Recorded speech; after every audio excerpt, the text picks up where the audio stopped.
Hi guys, last വീഡിയോയിൽ നമ്മൾ ഇവിടം വരെ എഴുതിയിരുന്നു, റിസോൾവ് ഫംഗ്ഷൻ വരെ എഴുതിയിരുന്നു.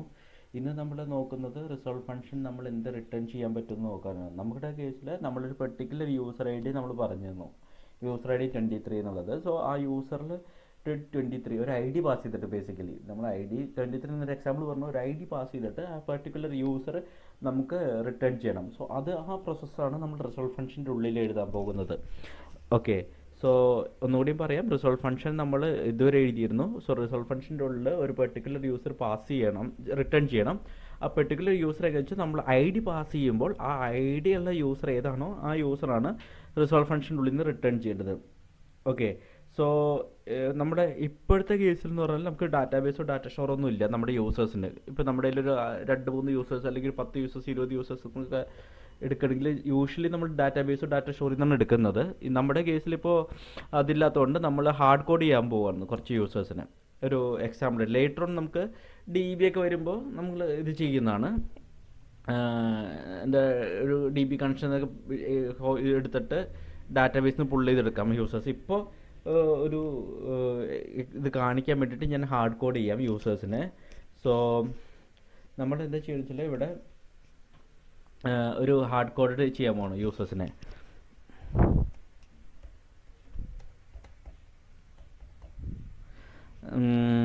ഐ ഡി വേണം. നമ്മൾക്ക് 3 പാരാമീറ്റർ ഉള്ളത് യൂസേഴ്സിന്: ഐ ഡി, ഫസ്റ്റ് നെയിമും ഏജും ഉണ്ട്.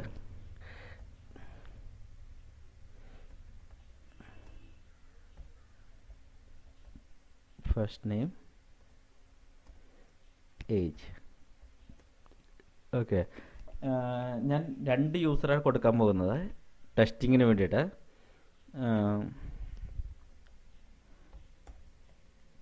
ഓക്കെ, ഇനി ഈ ഡാറ്റാസ് നമ്മൾ കൊടുത്തിട്ടില്ല.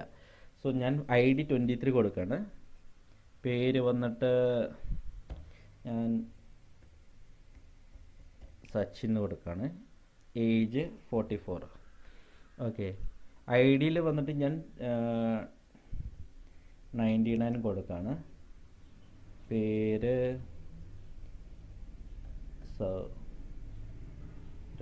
ചുമ്മാ കൊടുക്കുന്നു, Sourav.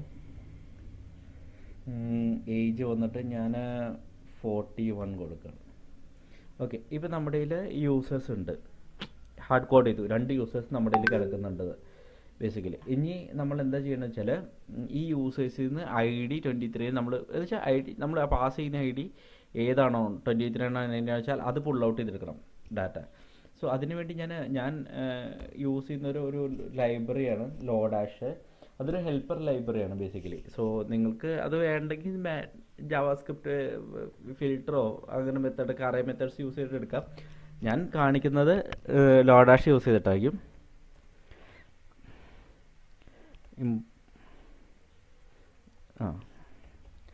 So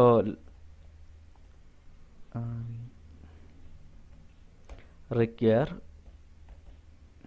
ലോഡാഷ്. So Lodash import ചെയ്തു അണ്ടർസ്കോർ. ഇനി നമ്മൾ എന്താ വെച്ചാൽ ഇവിടെ റിസോൾവിൻ്റെ ഉള്ളിൽ അത് റിട്ടേൺ ചെയ്യണം പർട്ടിക്കുലർ യൂസറിന്. Return underscore dot find of users comma id args.id. Okay, so നമ്മളിവിടെ എന്താ ചെയ്യുന്നത് വെച്ചാൽ ലോഡാഷ് ലൈബ്രറി യൂസ് ചെയ്തിട്ട് ഫൈൻഡ് ചെയ്യാണ് ഏത് യൂസേഴ്സിന്. നമ്മൾ ഹാർഡ് കോഡ് ചെയ്ത 2 യൂസേഴ്സ് ഉണ്ട്. ഈ യൂസേഴ്സിനെ പാസ് ചെയ്തിട്ട് ഐ ഡി, എന്നിട്ട് നമ്മൾ പറയുന്നു ഐ ഡി ഈ ആർക്സിൽ നമ്മൾ കൊടുക്കുന്ന ഐ ഡി ആണല്ലോ ഈ ആർക്സിൽ വരിക. ആ ആർക്സിൽ ഐ ഡി ഏതാണോ വരുന്നത് അത് ആയിട്ട് മാച്ച് ചെയ്തിട്ട്, ഇപ്പോൾ 99 ആണെങ്കിൽ 99, 23 ഏത് ഐ ഡി ആണോ നമ്മൾ ആർക്സിൽ കൊടുക്കുന്നത് അത് മാച്ച് ചെയ്തിട്ട് അതിൻ്റെ യൂസർ ഏത് ഒബ്ജക്റ്റ് ആണോ വെച്ചാൽ എടുക്കാൻ പറയണം ലോഡാഷിൽ നമ്മളിപ്പോൾ പറയുന്നത്. ഓക്കെ, ഇപ്പോൾ നമ്മൾ എഴുതി ഇത്ര നമ്മൾ എഴുതി. ഇനി നമ്മൾ എന്താ വെച്ചാൽ നമ്മളത് ബ്രൗസറിലിട്ട് വർക്ക് ചെയ്യിക്കാനാണ് ശ്രമിക്കുന്നത്. അപ്പോൾ കുറച്ചും കൂടി ഐഡിയ കിട്ടും. നമ്മളിപ്പോൾ കോഡ് കുറച്ച് എഴുതി, ഇനി അത് ടെസ്റ്റ് ചെയ്യണമല്ലോ, അത് വർക്ക് ചെയ്യിക്കണം നമുക്ക്. അപ്പോൾ അതിന് വേണ്ടിയിട്ട് നമ്മൾ ഒരു ബ്രൗസറിലിട്ട് വർക്ക് ചെയ്യിക്കാനായിട്ട് നമ്മളൊരു പ്രോപ്പർട്ടി കൂടി ആവശ്യമുണ്ട്, ഡിസ്ട്രക്ചർ ചെയ്ത് ആവശ്യം എടുക്കുന്നുണ്ട്. അതിൻ്റെ പേരാണ് ഗ്രാഫ്ക്യുഎൽ സ്കീമാന്ന്. സോ ഗ്രാഫിക്കൽ സ്കീം എന്താ വെച്ചാൽ അത് റൂട്ട് ക്വറി എടുത്തിട്ട് തിരിച്ചൊരു ഗ്രാഫിക്കൽ സ്കീമയുടെ ഇൻസ്റ്റൻസ് തിരിച്ചു തരും. അതാണ് ഗ്രാഫിക്കൽ സ്കീമ യൂസ് ചെയ്യുന്നത്. സോ ഞാനത് എടുക്കുകയാണ്, ഡിസ്ട്രക്ചർ ചെയ്തെടുക്കുകയാണ്, ഗ്രാഫിക്കൽ സ്കീമ എന്ന് പറഞ്ഞിട്ട്. ഓക്കെ, എന്നിട്ട് ഞാൻ നേരത്തെ പറഞ്ഞു ഗ്രാഫിക്കൽ സ്കീമയുടെ റൂട്ട് ക്വറി എടുത്തിട്ട് അത് ഗ്രാഫിക്കൽ സ്കീമ ഇൻസ്റ്റൻസ് പാസ് ചെയ്യുക എന്നുള്ളത്. അപ്പോൾ എന്താ ചെയ്യണമെന്ന് വെച്ചാൽ നമ്മൾ new graphical schema of query എന്തായിരിക്കും എടുക്കേണ്ടാവുക? റൂട്ട് ക്വറി ആയിരിക്കും എടുക്കേണ്ടാവുക. കാരണം റൂട്ട് ക്വറി ആണല്ലോ അത് എടുക്കുന്നത്. ഓക്കെ, സോ ഇത് എഴുതി. ഇനി ഇത് സാധനം നമ്മൾ എക്സ്പോർട്ട് ചെയ്യണം. നമ്മളിപ്പോൾ ക്രിയേറ്റ് ചെയ്തത്, ഓക്കെ, ഇത് ക്രിയേറ്റ് ചെയ്ത് എക്സ്പോർട്ട് ചെയ്തിട്ട് നമുക്ക് നമ്മുടെ ആപ്ലിക്കേഷനിൽ എവിടെയൊക്കെ ആവശ്യമുണ്ടോ എന്ന് വെച്ചാൽ അവിടെയൊക്കെ നമുക്ക് യൂസ് ചെയ്യാമല്ലോ. സോ അതിന് വേണ്ടിയിട്ട് നമ്മൾ എന്ത് വെച്ചാൽ ഇത് എക്സ്പോർട്ട് ചെയ്യുകയാണെങ്കിൽ module.export യൂസ് ചെയ്യണം. അവിടെ module.exports equal to new.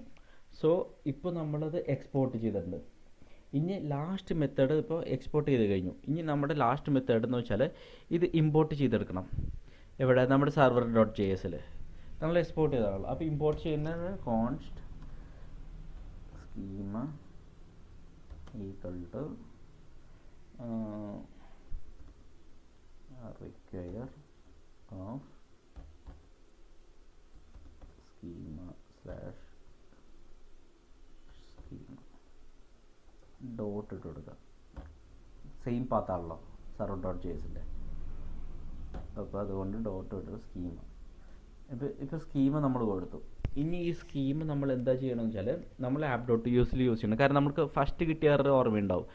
നമ്മൾ ഈ തുടക്കം ചാപ്റ്റേഴ്സിലൊക്കെ ഇനീഷ്യലി ഒരു 2-3 ചാപ്റ്റർ കഴിഞ്ഞപ്പോൾ നമ്മൾ റൺ ചെയ്തപ്പോൾ നമുക്ക് മിഡിൽ വെയർ സ്കീം ഇല്ല എന്ന് പറഞ്ഞിട്ട് അതുകൊണ്ട് റൺ ആയില്ല. അപ്പോൾ സ്കീമാണ് അവർ പ്രതീക്ഷിക്കുന്നത് മിഡിൽ വെയറിൽ. അപ്പോൾ നമ്മൾ ഇവിടെ സ്കീമ കൊടുക്കും, സ്കീമ. അപ്പോൾ നമ്മുടെ ഇതിൽ സ്കീമ ആഡ് ചെയ്തിട്ടുണ്ട് മിഡിൽ വെയറിൽ ഇപ്പോൾ.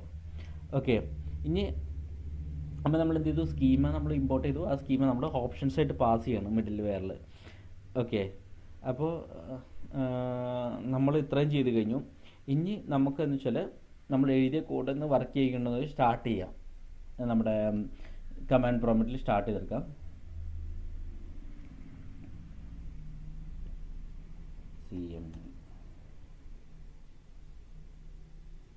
സോ കമാൻഡ് പ്രോംപ്റ്റ് വന്നു. ഇനി നമുക്ക് സ്റ്റാർട്ട് ചെയ്ത് നോക്കാം നമ്മൾ എഴുതിയ കോഡ്. ഇപ്പോൾ നിങ്ങൾ ഓൾറെഡി റണ്ണിങ് ആണെങ്കിൽ അത് കൺട്രോൾസിൽ അടിച്ചിട്ട് ഇങ്ങനെ സ്റ്റോപ്പ് ചെയ്തിട്ട് ഒന്നുകൂടി സ്റ്റാർട്ട് ചെയ്യുക. ഓൾറെഡി റണ്ണിങ് ആണെങ്കിൽ. ഇപ്പോൾ എൻ്റെ കയ്യിൽ റണ്ണിങ് അല്ല, സോ ഞാൻ ഓൾറെഡി സ്റ്റോപ്പ് ചെയ്യേണ്ട കാര്യമില്ല റണ്ണിങ് അല്ലാത്തതുകൊണ്ട്. ഞാനപ്പോൾ സ്റ്റാർട്ട് ചെയ്യാണ്. നോഡ് server.js എന്ന് പറഞ്ഞു.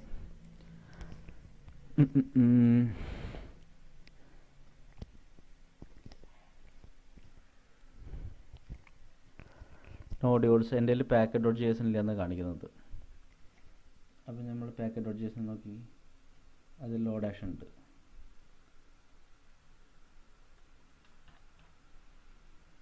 റിക്വയർ ലോഡ് എന്താ എനിക്കും അറിയില്ല, നോക്കാം. cannot find module, please verify the package as main entry. Hi guys, ഞാൻ ഡീബഗ് ചെയ്തൊക്കെ ആയിരുന്നു എന്താ ഇഷ്യൂ വന്നതെന്നുള്ളത്. സിമ്പിൾ ഇഷ്യൂ ആയിരുന്നു. ഞാൻ കൊടുത്ത ലൈബ്രറി ആക്ച്വലി തെറ്റായി പോയിരുന്നു. ഇവിടെ നോഡ് മോഡ്യൂൾസ് ചെക്ക് ചെയ്ത് മനസ്സിലാവും. ഇവിടെ 2 ലോഡാഷ് ഉണ്ട്. ആക്ച്വലി നമുക്ക് വേണ്ടത് ഈ ലോഡാഷ് ആയിരുന്നു. സോ അതായിരുന്നു ഇഷ്യൂ ഉണ്ടായിരുന്നത്. അപ്പോൾ ഞാൻ ഈ ലോഡാഷ് കോപ്പി ചെയ്തിട്ട് നമ്മൾ ഇമ്പോർട്ട് ചെയ്ത സ്ഥലത്ത് ഇവിടെ ലോഡാഷ് ഇട്ട് കൊടുത്തു. സേവ്.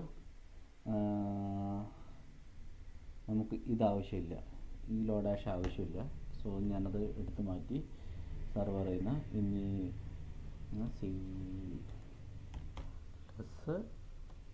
npm install